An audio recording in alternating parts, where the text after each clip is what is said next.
Sveiki. Šiandien pakalbėsime apie datos funkciją.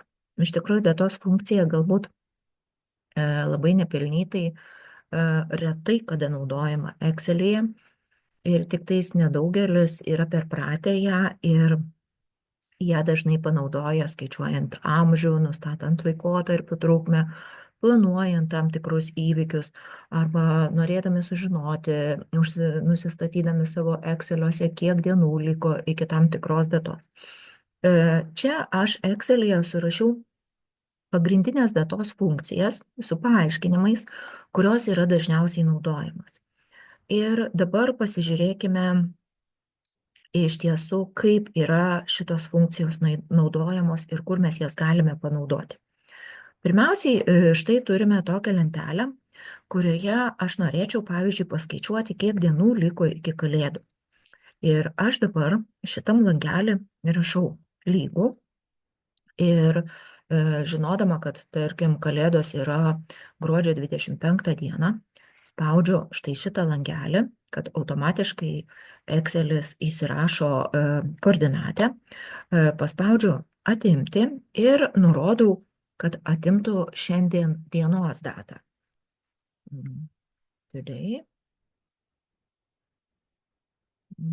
Ir čia mums nebereikia rašyti jokios koordinatės, mes tiesiog atidarom ir uždarom skliaustelius. Atkreipiu jūsų dėmesį, kad vėlgi lygiai taip pat kaip ir kitose funkcijose mes galime Excel'yje rašyti tiek didžiosiam raidėm, tiek mažosiam ir nuo to mūsų rezultatas nepriklauso. Spaudžiu Enter ir štai dabar matome, kad iki kalėdų liko 33 dienos. Verta susirūpinti jau dovanomis. Gerai, dabar žiūrėkite. Man labai įdomu, kiek dienų aš gyvenu.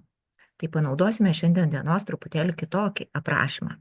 Tai vėlgi, šitam langelį aš rašau lygų ir paimu kitą funkciją.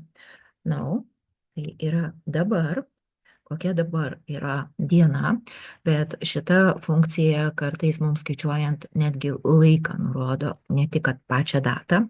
Tai aš paimu šiandien dieną ir atimu, užrašau date, datą būtent kada aš esu gimusi. Ir štai užsirašau savo gimimo datą ir dabar paspaudžiu Enter ir žiūrėkite, man rodo, kad aš gyvenu 19 898 dienas. Tai tie, kurie mėgsta švęsti gyvenimą, tai iš tikrųjų yra pakankamai gera proga, pavyzdžiui, suėjus 20 000 dienų, kad aš šiandien gyvenu šioje žemėje ir atšvęsti tą laikotarpį, kažkaip tai pažymėti. Gerai, pasižiūrėkime dar kitokią funkciją, kokia data bus po 10 dienų. Ir tarkim, aš čia užsirašiau 25 metų 11 mėnesį 21 dieną. Na ir man įdomu, kokiagi bus data po 10 dienų. Tai aš čia rašau lygų ir dabar jau panaudosiu štai šitą funkciją, kuri iš tikrųjų apskaičiuoja pridėjus arba atėmus tam tikrą dienų skaičių, kokia bus data. Taip, užrašau,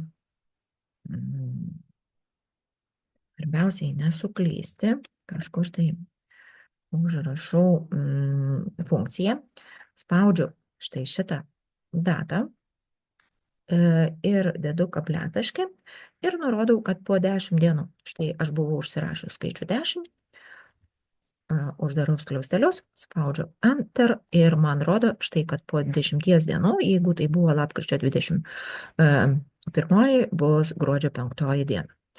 Kas yra patogu, tada, kada mes vėlgi rašom koordinatę, tarkim, aš čia pakeisiu ne 25 metų, o 20, sakykime, 24 metų, sakykime, kokį 10 mėnesį ir kokią 20 dieną. Tarkim, turim tokią datą, 24 metų 10 mėnesį 20 dieną. Matot, dabar keičiu šitą datą ir žiūrėsime, ar po 10 dienų šita data pasikeis. Spaudžiu Enter. Taip, jinai pasikeitė. Bus lapkričio 1. Tai va, iš tikrųjų irgi labai patogu, mes kartais galime pasidaryti savo asmeninius kokius kalendorius, kur iškart mums įsižiebė šita data, kad vat, praėjo tam tikras skaičius dienų. Gerai, dar yra keletas tokių funkcijų, kur mums užrašus datą grąžina mėnesį, dieną arba metus, jeigu reikia. Kartais, sakykime, iš didelio turim kažkokį tai stulpelį pilną duomenų, galbūt mums reikia, kad iš to stulpelio visur išrinktų tik tais mėnesius. Pavyzdžiui, kas kokį balandžio mėnesį yra gimęs, ar tam tikrą dieną, kas yra gimęs. Tai va, tai mes čionais tada galime rašyti lygu, jeigu norime, štai turime datą ir norime iš šitos datos išskirti, pavyzdžiui, kažką tai, ar mėnesį, ar dieną. Na, pabandykim mėnesį. Taip, tada spaudžiu koordinatę, uždarau skliaustelius, spaudžiu Enter ir štai man rodo, kad yra 4 mėnuo. Nu, teisingai iškart matosi. Galime pabandyti lygiai tą patį padaryti su diena. Spaudžiu Day, štai atsidarau, spaudžiu koordinatę ir štai uždarau ir spaudžiu Enter.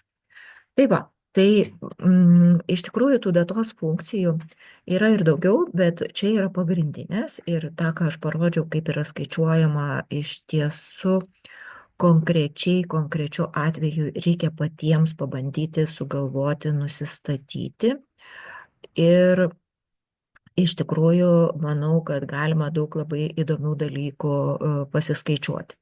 Tai dabar, kad pasipraktikuotumėt, štai aš užrašiau 2 klausimus. Kiek dienų liko iki vasaros? Tai vasaros laikotarpį galima pabandyti įsivesti birželio 1 dieną, 25 metų birželio 1 dieną. Ir pavyzdžiui, įsivesti šiandien dieną ir, tarkim, pasižiūrėti, kokia data bus po 100 dienų.